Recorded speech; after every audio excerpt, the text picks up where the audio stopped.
محمد یا رسول اللہ یا حبیب اللہ یا رسول اللہ یا حبیب اللہ یا نبی اللہ محمد.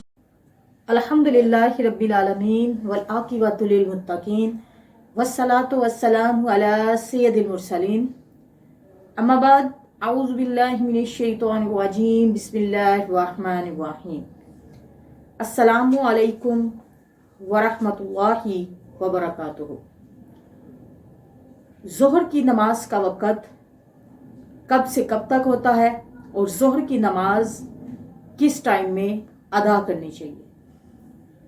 ظہر کا وقت زوال کے بعد شروع ہو جاتا ہے. زوال کسے کہتے ہیں؟ نصف النہار کو زوال کہا جاتا ہے.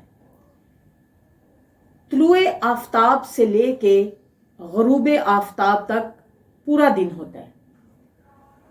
اب اس آدھے دن کو نصف النہار یعنی آدھا دن کہا جاتا ہے. زوال کے بعد ظہر کی نماز کا وقت شروع ہو جاتا ہے. سوال یہ پیدا ہوتا ہے کہ نماز ظہر کس ٹائم ادا کرنی چاہیے. مسلم شریف میں حدیث ہے، حضرت ابو ہریرہ رضی اللہ تعالیٰ عنہ سے روایت ہے، جس کا مفہوم یہ ہے کہ آقا دو عالم صلی اللہ علیہ وآلہ وسلم جب گرمی زیادہ ہوتی تو اسے ٹھنڈا کر کے پڑھتے تھے. آپ فرماتے ہیں کہ جب گرمی زیادہ ہو جائے تو اسے ٹھنڈا کر کے پڑھنا چاہیے، کیونکہ گرمی کی شدت جہنم کے اثر سے ہے.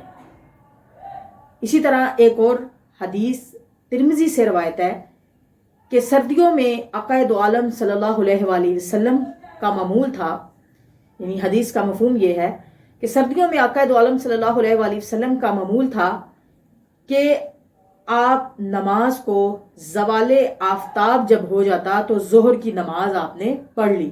یعنی جیسے زوال آفتاب ہو گیا تو زوال کا ٹائم ختم ہو گیا، ظہر کی نماز کا ٹائم شروع ہو گیا تو پڑھ لی. تو یعنی پتہ یہ چلا کہ گرمیوں میں ظہر کی نماز ٹھنڈی کر کے پڑھنی چاہیے، اور سردیوں میں ظہر کی نماز آپ صلی اللہ علیہ وسلم کا معمول تھا جلدی پڑھ لیتے تھے، جلدی پڑھ لینی چاہیے.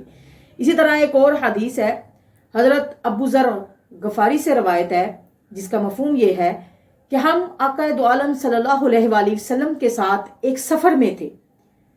مؤذن نے اذان دینی چاہی تو آپ نے فرمایا ٹھنڈا کر. پھر قصد فرمایا تو آقا دو عالم صلی اللہ علیہ وآلہ وسلم نے فرمایا ٹھنڈا کر.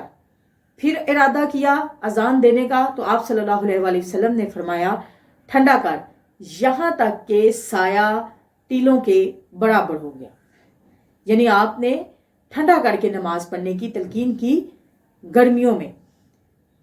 اور حضرت ابو خلدہ فرماتے ہیں، حدیث ہے کہ میں نے حضرت انس سے سنا کہ آقا دو عالم صلی اللہ علیہ وآلہ وسلم جب ٹھنڈ زیادہ ہوتی تو آپ نماز جلدی پڑھتے تھے، اور جب گرمی زیادہ ہوتی تو ٹھنڈے وقت میں پڑھتے تھے.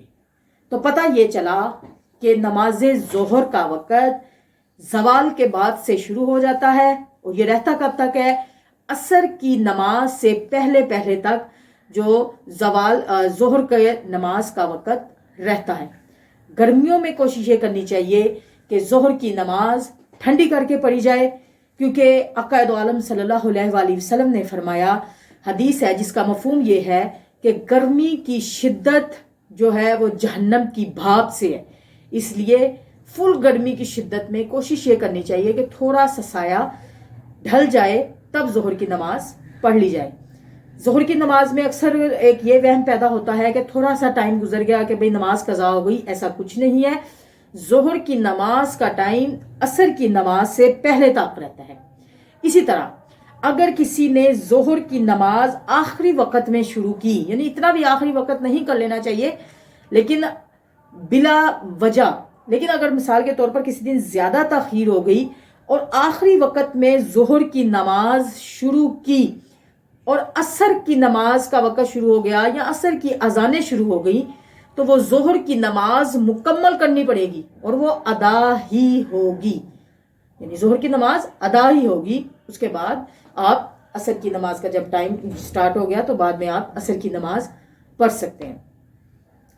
اللہ تبارک تعالیٰ ہم سب کو دینی علوم کو سیکھ کر، نماز کے اوقات کو اچھی طرح سے سیکھ کر، سمجھ کر اس پر عمل پیرا ہونے کی توفیق عطا فرمائے۔ آمین ثم آمین۔